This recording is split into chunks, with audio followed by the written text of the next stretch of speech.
Okay, you can start it. You son of a bitch. Jody Mitic Podcast. Hold fast. Coffee? Pajamas? Yeah. Guaranteed.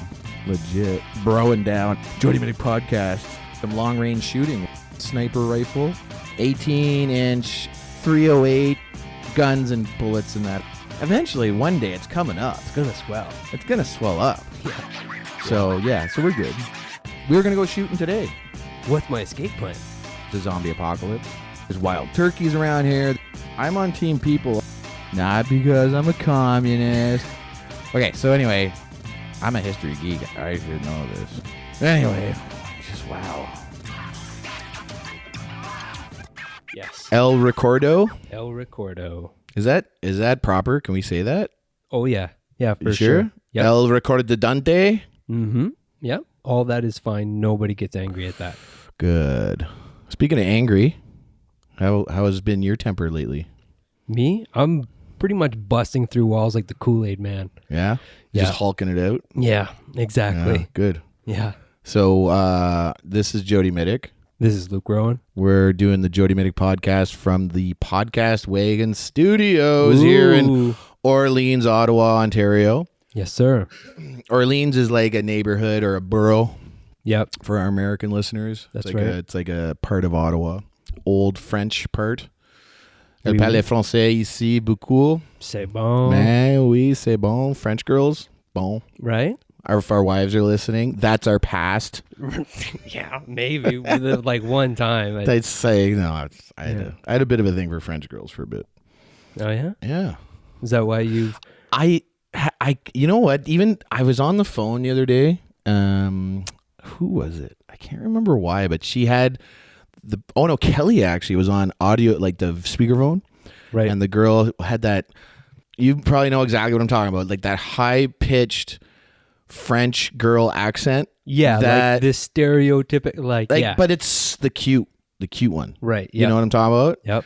And they just sound so, Okay. He's into it. Yeah. Well, I just, Sure. I grew up in French immersion. Like, Okay. French isn't a foreign language to me. It's the other official language of the country. It is my second language, but I speak it like, okay. Un petit peu. Un peu, oui. I've always been told my accent is good if I'm in Paris. Right. Okay. Downtown Montreal, not so much. Yeah. That's funny. We learn French immersion here, and it's you learn Paris French. Right. Yeah. Or we did. I don't know if the kids do nowadays, but I know, like, yeah. When I went to Quebec when I was like whatever 11 or 10 or 11, I'm thinking I'm gonna like translate for mom and dad. I had no idea what they were talking about. It's so different all over the place. Like growing up in North Bay, a lot of people spoke French, but that's right. It was all like slang French. So like the words that I have picked up, they don't even really exist here. Yeah, like 400 kilometers away, people don't know what the hell is going on. It's like when you're in England and every little area has their own accent. Yeah. And you go, it's such a small place. How could that happen? But it happens right. You're right. It's like right here, 400 clicks difference. And it's like that word doesn't exist here. Yeah. It's interesting. It's a social it's how a society is constructed in isolation with very little outside influence. Yeah. Yeah. And now, but I was thinking about this, me, I'm a thinker. Oh, yes. And now I'm sober. Yep. Ish. So This what is this? Black Rifle Canadian as fuck coffee? Yeah. Yep. Canadian as F? Yeah, the as CAF I'm trying to blend. swear less. And CAF, by the way, CAF is also what we call our military, Canadian Armed Forces. Yep. For a while, when I was in it, it was only called the CF, Canadian Forces. Yep. Because they didn't want to appear mean. Oh, yeah. No, like as if you didn't have guns, as if you weren't armed. Actually, after I joined, recruiting video came out where I saw the original on TV, and then I saw it again later, and they did digitally delete the firearms from the hands of the soldiers in the commercial. No way. Yeah. I still remember it as a black guy getting out of a helicopter or standing next to a helicopter. And in the original, he has a C7, which is our M4. Right. If you're American, or our standard firearm for our military. In his hand, and he's leading like like a refugee or something to safety into the helicopter, I believe, or past. I can't remember exactly, but it looked like a war zone. Yeah. And it was like, help those in need, or that was part of it. And he had the full camouflage on, all the new equipment that I still didn't have, and I was like, man, look at that guy. And then a few years later, the Chrétien government, liberals at the time, put out the same commercial, except he didn't have a gun in his hand. Right. Yeah. And the guns on the helicopter were gone too, if they were there in the first place. I want my soldiers, like, they should be digitally putting in more guns. Yeah. And like big, like knives and like machete strapped to his chest. Like Deadpool swords on his back. Yeah. Exactly. Yeah. Well, it depends on the kind of image, I suppose, you want to put out there. Mm-hmm. Now, if you want to put out that kind of image, yet at the same time maintaining the ability to seriously mess with anybody who wants to mess with you, which they kind of did. Right. It's actually brilliant. Okay, sure. Well, I'm just saying. It's like a little fake, but I just found it insulting as a soldier, and also like, what's your problem? Why even bother? Like, let's be real about it. We know that the soldiers are carrying guns and they're fighting people with the guns. Well, that's ultimately what soldiers are for. Yeah. We are political means, or what is it? Oh, how's that say? You know what? I should know this. I'm the nerd here. War is politics by other means. Right. But okay. Yep. So everyone thinks, but everyone considers like war, like World War II, World War I, like Civil War in the States, or no. I think if you have people shooting at each other, it's pretty much the same. So you know what? To the guys shooting at each other, same thing. Right. Yeah. Whether it's like whether we're fighting the Nazis or a couple of guys in ISIS. Right. If you're getting shot at, you really don't give a shit. Yeah, it doesn't matter. At the end of the day, I'm the one getting shot at. Just give me all the guns. That's right. Like that scene in The Matrix. Yeah. What do you need? Guns. Lots of guns. And for a while there, the Canadian Army, we were kind of like, do we have any guns? Have you guys seen any guns? Any guns over there? Hey, guys. Any guns? No, not. You guys don't have any guns either. And they just took away our landmines because Canada signed the Ottawa Accord, which banned landmines with Princess Di. Okay. Yeah. Yeah, that was awesome. Right. Really good for your defenses. What do you want to do here? Everything but landmines. They're going to run over us without landmines. Yeah, well, that's, Princess Di had a thing. Right. And the Chrétien government signed it. Cool. Cool. But the good thing about that is it forces soldiers to use their imagination. Right. Okay. It's not, it's not really landmines. It's just improvised deterrent devices. Sure. Yeah. That sounds right. If it blows your head off or takes a foot or an arm or your whole squad. Who knows? Yeah. I watched Rambo the other day, the new one. Ooh, yeah. I haven't gone yet, but Catherine and I are planning on going. How was it? Ooh, it's a little rough. Yeah, eh? Oh, it's deep. They go deep. Yes. No, not the way you're thinking. Okay, tell me. Let's see. You know how what was the last one? Was the last one him in like Malaysia fighting for those Muslims that were being wiped out by the government there? That was. I think so. I think that's there wasn't right. one in between, right? No, that was I don't just all think so. expendable movies. Yeah. Yeah. Okay. Expendables 9 through 14. Yeah. It's Expendables 28. Stallone, he's 102, but he can still take on the bad guys with the best of them. Damn right. No, it'll be like his son, just like wearing prosthetic face makeup to look like him. Yeah. Are you Sly Stallone? Yes. Okay. Yeah, I liked it for the message we can take from it, which is nobody's allowed to own anybody. Okay. Yep. But how they do the story it hurts. Oh, Kelly really? and I were both crying. Oh, I'm serious. dang.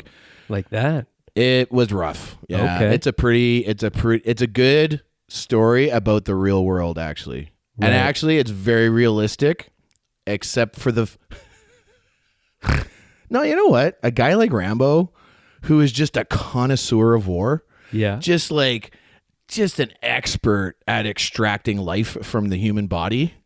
It's actually not that unreasonable. Okay. Yeah. Yeah. You see him very vulnerable. I mean, he is in his 70s. Sure. Yeah. Yeah. He gets beat up. Yeah. I thought it's the only spoiler alert. Just get ready for Rambo to get his ass whooped. What? But, I mean, you'll get it. Fair enough. When you see it, you'll be like, yeah, okay. Yeah. I'm excited. Yeah. It's and the ending, though, you don't know if he dies. Remember how they said he was going to die? You don't see him die. Okay. Oh, shit. Oh, sorry, man. I just totally did a spoiler. Oh my God. You just blew it and I didn't even realize. Whatever. You knew that was going to happen. And for everybody else, too. Anyone who hey, listen, if you're listening to the show, sorry. Hashtag sorry, not sorry. The movie's been out for a solid month. Yeah. I think. It's been 2 or 3 weeks anyway. Something like that. Yeah. Remember when Siskel and Ebert would actually like talk about the whole movie the day after it came out? That's right. That's so fuck you and your spoiler alerts. How about that? Yeah. I you deserve fucking that. You sensitive little. I hate people. You know what? I actually had someone write some shit on my Facebook page once about spoiling Amazing Race for them. Right. A year after I was on it, after the show was on, and they literally gave me shit. Right. And I was like, "It's my Facebook page, and I was on the show, and I got to worry about you." Yeah. And you know what? Those types of things, it doesn't spoil it for me. If it's a good movie, I'm still going to be entertained. It's not a fact of not knowing something that's going to happen that keeps a whole movie going. Yeah, you know, like, okay, it can be an interesting twist or whatever, but if it's a good movie, you're going to be entertained anyway. Yeah. My point here, Rambo First Blood Part 2, this kid wore out the VHS tape back in the day. I knew exactly what was happening. I watched it over. You know how many and times over. I've seen Lethal Weapon 2? Man. Lethal Weapon 2 might have been my what do they call that? Like my raison d'etre. It gave me a reason. Yeah. To I was like, I want to be like Mel Gibson's character. Of course. Not like Mel Gibson. Yep. I mean, he's pretty cool, but now listen, I went a little crazy. Sure. Let's just get this out of the way. Sure. The reason the Jody Mitic Podcast took such a long hiatus is that I basically broke my mind, and just like traction for your spine takes time. Yep. Takes time. Yep. I went through a hell of a couple years there. Mm-hmm. Yeah. And I'm on the other end now, and I can say, yeah, I broke my back, but I'm back to, I can walk slowly. Right. I'm not to the point where I would walk my bride down the aisle yet. I mean, I get married tomorrow if I could with Kel, but we're engaged and all that. If you knew that, right? Yeah. Yeah. But I'm being very cautious because I don't want to break it again before it's fixed. Yeah. It's And I still get- vulnerable. Yeah, very the other day I kind of tested myself at the building with an issue we've been having with the management on something that, nothing nothing to talk about, but it's between me and them. And I thought, oh, okay, here's a chance for me to be articulate and not lose my temper and just be like respected about something that is and it's not a nice to have when you're in a position like mine with wheelchairs and stuff. So I'm just going to leave it there. Right. And, yeah, I had to walk away real quick because even though I actually felt mentally okay, but my physical reaction kind of worried me. Right. Okay. Isn't that weird? Yeah. I've never had, usually it's the opposite. Right. Okay. Like your Yep. mental reaction takes over and your physical reaction is okay. Yeah. But now it's the other way. But I'm so out of shape, right? Like, look at me. Like but yeah. Yeah, I just wanted to get that out of the way. I broke my mind, and it's finally fused back together. And I was covering up a lot of stuff from when I got wounded with booze and with drugs and alcohol and shitty behavior, and Mm-hmm. yeah, it's been a journey. Back on the path. Negative. I'm building my own path. Ooh. Yeah. Okay. I'm in the wilderness, bro. I got Yeah. machete in each hand, Yeah. and I'm cutting a path through the jungle. Okay. I like this. I'm in the old growth Canadian forest up north, Yeah. Yeah. and I'm just like, I got my compass keeping me straight line, Yeah. but I'm cutting my own path. Okay. Yeah, I like Jocko's this. on his path, and I love Jocko, and I love all my military friends who are doing their thing, and I was held up as an example. But boy, people stopped calling. Right. Yeah, as soon as I admitted to the booze and drug problem, man, I lost a lot of friends. Right. Okay. You stuck around. Here I am. Weirdly. Yeah, no, I just we'll talk about some other things when the time is right. Sure. Yeah, people who were paying attention this summer might have noticed something weird. Right. But we can't talk about that here. Fair enough. I just want people to know that Luke and I are sitting down. Today is October 2nd. The 1st? Yesterday was the 1st. First day of October, my friend. Tuesday, October the 1. Is it? I thought it was Wednesday. Nope. See? I'm a day ahead now. Yeah.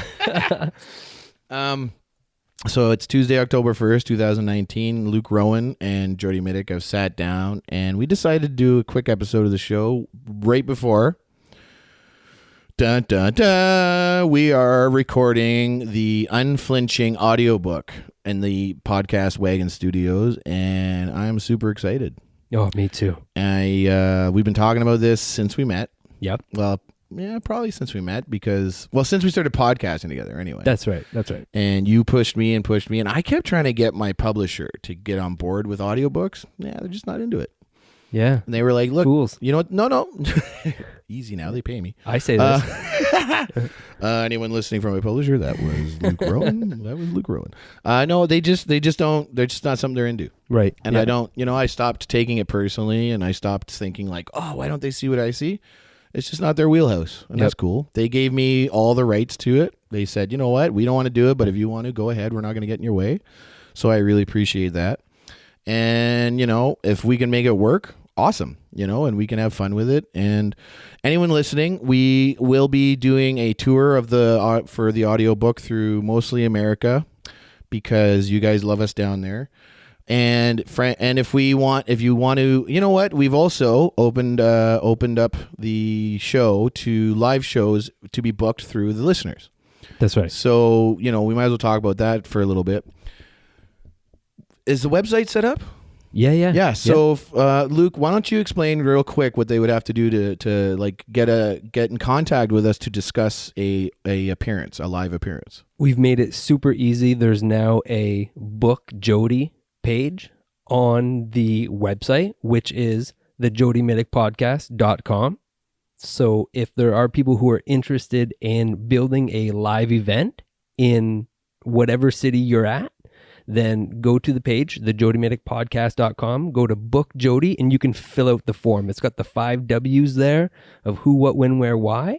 And then we'll get back to you within 48 hours and start to build out a blueprint on 48 hours. 48 hours. You're quick. Confirmation of message, right? Message received, and then we'll follow up the next steps for live events. Yeah, and the idea around that is just I want to be more available to the listeners. And I know I've been asked at least 100 times, like, when are you coming to my town? Let's get together.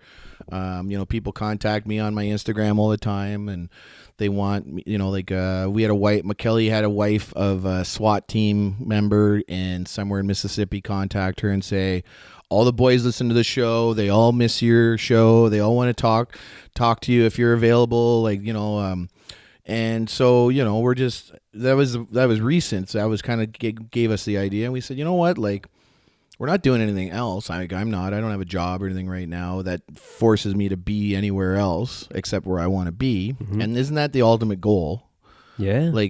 And I feel like, we found a decent vehicle here that we can drive and make some money and have fun. And, we're not going to get rich or anything, but that's not the point. The point is that we want to, we want to spread the love, and, when I say we're the good guys, I truly believe that. And I want to talk to people that believe it as well.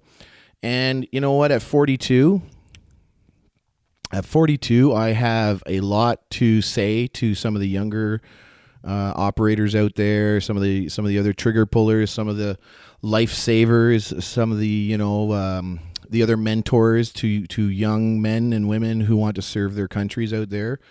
I guess one of the things I always say is I would love to give the speech I wish I got when I joined. Right. Like advice, like just the advice, not not the make, we all get made fun of and we all get told we're worthless and all that. That's just part of joining the club. Right. But I joined in the mid-90s when in Canada there was a very large deficit of morale and equipment and money and purpose to the Canadian Armed Forces. And despite that, some hardcore dudes like me and the guys I like to hang out with held on, dug in and started, doing what soldiers have to do to maintain that fighting spirit. Mm-hmm. It was tough, but, we went into Afghanistan woefully unprepared, under-equipped, no real mission, so to speak, despite, just go kill Taliban. We're like, okay. And, we managed to do a decent job because we cared. Right. And we are professional men at arms, and that's what you get when you have a well-trained, I know I just said we were undertrained, but as far as soldier skills go, Canada's some of the best. Mm-hmm. And so I would just want to go out there and try and deliver a message of do good by yourself, your unit, your country, your family, and you'll, things will work out. Like it's just a message I would like to go out there and try and help deliver, and Unflinching the book can help me deliver it, and the audiobook and time on the podcast and time with real people out there doing the job.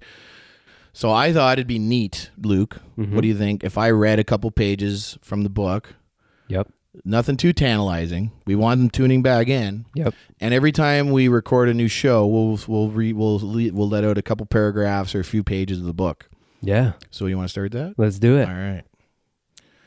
This is now business. This is all Lord business. Put on your spectacles. Yeah, my respectacles. That's right. I look for more respectable. Oh, yeah. Yeah. Big time. Big time. Yep. Unflinching, The Making of a Canadian Sniper by Jody Mitic. This book is dedicated to my fellow snipers and the men and women of the Canadian Armed Forces, past, present, and future. Pro Patria. If anyone wonders what Pro Patria means, it's the motto of the regiment that I've served in, and it means for country. Prologue. Never give up. It was 2007.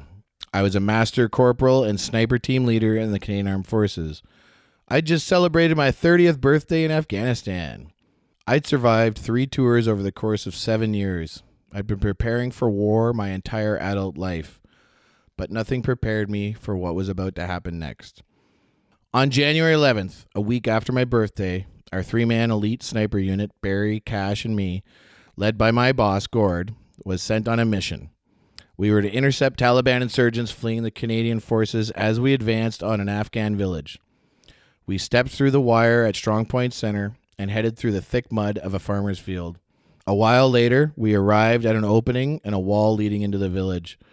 I was bringing up the rear and couldn't see what was ahead, but Barry could. Barry was my point man, and he was always razor sharp. 2 small steps led up to the low entry.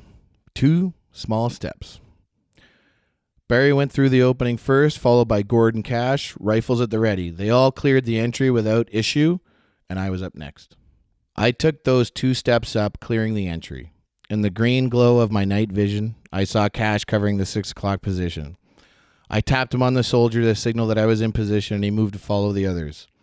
We always kept 10 meters between us when we are moving, just in case something goes wrong. I sensed Cash moving away from me as I watched our rear for threats. When I felt the right amount of time had passed, I looked over my shoulder to confirm we were keeping the proper spacing. I took one last look at our rear and then turned to follow the team. But as my right foot touched the ground, a massive orange fireball soared across my face. For a few seconds, I was floating, weightless, suspended in space and time. I didn't hear a sound. The next thing I knew, I was on the ground. My mouth, eyes, ears, and nose were full of dirt. I was confused. My night vision was gone. Where was my trusty C8 carbine? I'd had it at my side for the last 5 months. And then the pain hit. A pain so intense that it completely overwhelmed my body. Such a small thing, an anti-personnel landmine, about the size and shape of a thick hockey puck, but full of deadly explosives. I am not very religious, but they say there are no atheists in foxholes. And as I punched the ground as hard as I could, I screamed, "Oh God, oh God, oh God." My fellow snipers rushed to my side. Sorry, guys. I just fucked the mission. At that moment, it was all I cared about. Fuck, Jody, don't worry about it, man. Barry said. It was dark. My eyes were full of mud. I tried to look down at my legs, but I couldn't. Barry crouched over me, blocking my view. Whatever was going on with my legs, he didn't want me to see it. The next hour was the longest of my life. Your mind goes to the weirdest places in a situation like that. I was so thirsty, but refused to drink much. I remembered an episode of MASH in which Hawkeye says it's a bad idea for the severely wounded to chug water. For some reason, in that moment, I chose to take the medical advice from a TV show that had been off the air for decades. With each passing minute, I was growing weaker and weaker. Barry and Gord were both kneeling next to me, doing first aid as Cash kept watch for signs of the enemy. Do you think I'm going to make it? I asked. Of course you're going to make it. Never give up, Jody. You know that. Never give up. The phrase repeated over and over in my head. It still does to this day. So I hope you enjoyed that small snippet of the book about my life, Unflinching, the Making of a Canadian Sniper. Tune in. We will be posting more episodes of the podcast. We will also be, like I said, leaking out small crumbs of the book. But the ultimate goal is to have an audiobook prepared for you guys for spring. And we're hoping to book some dates in America to present the audiobook to our audience and do a little live Q&A and hang out. Guys, I'm not complicated. A little coffee, maybe a little wrestling, some guns, just some cool people to hang out with. And if we can talk about, tactics and stuff, if you're part of that world, awesome. Just get in touch. Tell us what you think. And this is I'm almost tempted to call it the new Jody Mitic Podcast, but I'm still Jody Mitic. This is still Luke Rowan, and we're still the Jody Mitic Podcast. We're still the good guys, and we're out. But yeah, I'll get a copy. I'll get a paperback so we don't ruin your hardcover. Is this autographed? No. No. Oh, that's too bad.